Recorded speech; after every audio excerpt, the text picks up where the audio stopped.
जी खास કરીને વાત કરીએ તો રાજકોટ મહાનગરની વિસ્તારની અંદર જે આરોગ્ય કેન્દ્ર છે ઉપરાંત પીડીયુ પેકેજ ખાતે નોંધાતા આઈએચઆઈવીના આંકડા જોવા જઈએ તો એ મુજબ જોવા જઈએ તો ગત સપ્તાહે કન્ફર્મ મેલેરિયાનો એક કેસ, જ્યારે ડેન્ગ્યુ ચિકનગુનિયાના કોઈ પણ કન્ફર્મ કેસ નોંધાયેલા નથી. આ ઉપરાંત જોવા જઈએ તો શરદી ઉધરસ તાવના 316 અને તાવના 317 કેસ ઉપરાંત જે છે ઝાડા ઉલટીના 78 અને ટાઇફોઇડના એક ઉપરાંત જે છે એ ઝેરી કમળાનો તાવ જે છે એના 2 કેસ છે એ ગત સપ્તાહે નોંધાયેલા છે.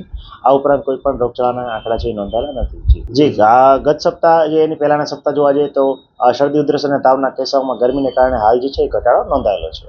જી હાલ જોવા જઈએ તો સવારે થોડોક આંશિક ઠંડી ઉપરાંત બપોરે ગરમીનો અહેસાસ થઈ રહ્યો છે. ઘણી વખત જે છે વાયરલ ઇન્ફેક્શન વકરવાની શક્યતા છે. લોકોએ ખાસ કરીને પરેજી છે એ રાખવી જોઈએ.